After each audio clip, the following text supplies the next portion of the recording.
continuing resolution, a possible shutdown. The story hosted by Martha McCallum starts right now. Martha. Thank you, Brett. It sure does. Breaking tonight, we are waiting, as Brett just said, for the crucial vote on the House vote, where they hope to avoid a government shutdown. There are big questions also tonight in two other big stories that we're going to get to the heart of here on the story this evening as we watch that vote as it comes in. So here's one. A new report reveals FISA abuse from the FBI and the DOJ during the election, according to lawmakers who call it alarming, shocking, and Watergate level. Here's Congressman Matt Gaetz. Any American that would see this document would feel as though people like Rod Rosenstein and Bruce Orr need to be fired immediately. And remember Agent Peter Strzok, who said he wanted insurance against a possible Trump presidency. Also, more dossier revelations this evening. We are continuing to comb through the testimony that has just been released of Glenn Simpson on the House side. On the Intel Committee, they have just put this out. So did he use the dossier to influence the media against then-candidate Trump? He says he did. Did the FBI use the dossier to get FISA warrants? Another big question. Chief National Correspondent Ed Henry, very busy tonight, absorbing all of this from the White House with the late-breaking details on this transcript. Hi, Ed.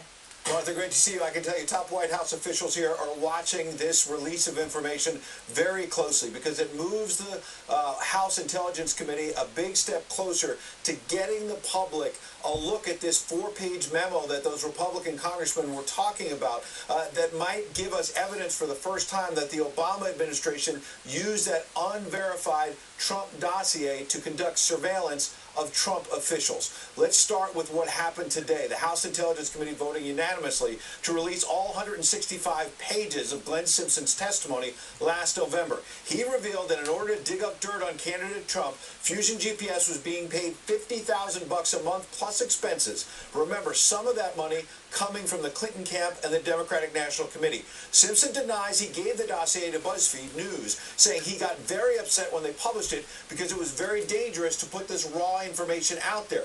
Then he goes on to charge in the testimony that Russian President Vladimir Putin went on a witch hunt to track down U.S. intel sources, and Simpson claims people were killed, testifying, quote, "I mean, there was a series of episodes where people were arrested or died mysteriously that came shortly after the disclosure of the existence of this information.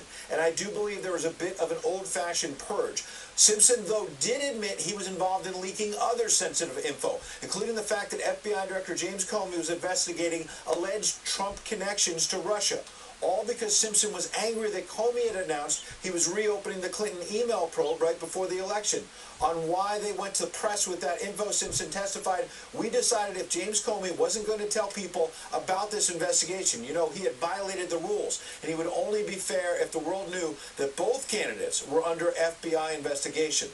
Also worth noting, Simpson hedged on the accuracy of this dossier when pressed. A congressman saying, "So everything in that dossier, as far as you're concerned, is true or could be true?" Simpson, "I didn't say that. What I said was it was credible at the time it came in. We were able to corroborate various things that supported its credibility." Important because House Intel Chair Devin Nunes is trying to get at the question of whether Obama officials used that unverified information to get approval for surveillance of Trump officials. As Fox first reported last week, Nunes has privately told colleagues there was FISA abuse by FBI and Justice Department officials. Perhaps most significant, Simpson testifies in this transcript that just came out. The top Obama Justice Department official, Bruce Orr, asked him to turn some of Fusion GPS's info over to the Justice Department. The question now is going to be, did they then use that to get FISA warrants to conduct surveillance? We should note the top Democrat on the House Intel Committee, Adam Schiff, just put out a statement a few moments ago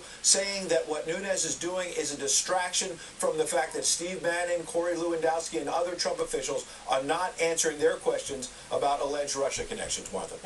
Ed, thank you very much. Here now with more and his take on all of this, Jonathan Turley, constitutional law attorney and a law professor at George Washington University. So there's a lot to chew over from these two different documents. That they're related and they do cross over. One is the four-page document that Congressman Peter King encouraged the release of because he thinks there's FISA abuse going on at the DOJ and the FBI leading up to and after the election.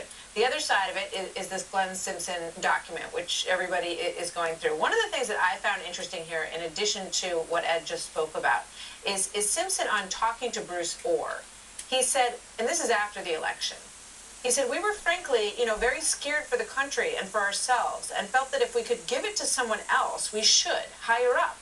And so Chris suggested, Chris Steele, that I give some information to Bruce, who was at DOJ, give him the background on all of this, and we eventually met at a coffee shop, and I told him the story. What do you think of all that, Jonathan? Well, there's a lot to be concerned about here in terms of the process. First of all, the question is why would Orr stand out as the person that they wanted to give this information to. This is someone who's also testified that they intentionally leaked material for election purposes. This dossier itself was funded by the DNC in part and the Clinton campaign in part. If that document was used to get it out to the media to try to balance the books, as he suggests, in the election, and then became the basis for a FISA warrant, that'd be deeply, deeply troubling. And when you add to that there were people in the FBI that were viewed as being more receptive to bringing this information inside, those raise legitimate questions. And we know that Bruce Orr's job was downgraded and eliminated eventually because of what the Department of Justice learned about the way he behaved during this time, correct?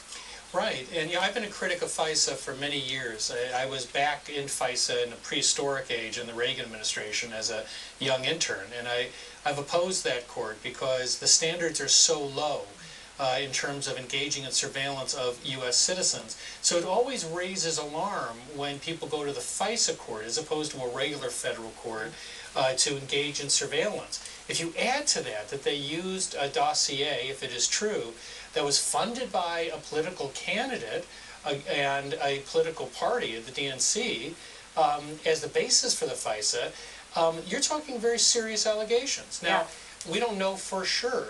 There's other serious allegations here that should concern others. I mean, the suggestion of money laundering. That's what I just wanted to ask you about, the issue of money laundering, and that's something that Steve Bannon also raised in the book. He said, I think this is where the Mueller investigation is going. What do you make of it? I think you may be right about that. That Mueller brought on his team, notably a number of people whose specialty is to follow computer and financial lines. We know that there have been subpoenas given to foreign banks. The money laundering allegations are very, very serious if they're proven to be true. But the problem for the Trump White House is that these are the types of allegations that require you to open all your books. They're the widest scope you could possibly have for a federal investigation. So if Mueller believes that these are credible allegations, we're talking about an investigation that will expand exponentially from its original purpose. Yeah, I mean, that's, there's always the concern about a widening scope of the investigation when you bring on a special counsel, and the Trump folks have long said that they don't think looking into these financial side stories are fundamental to the foundational question of whether or not there was any collusion between Russia and the Trump administration. But this is what's like. They could do that, right? There's nothing to stop them from doing that because they think it may support their argument. Yeah, it may be too late to get that cat to walk backwards. I mean, these allegations are out there.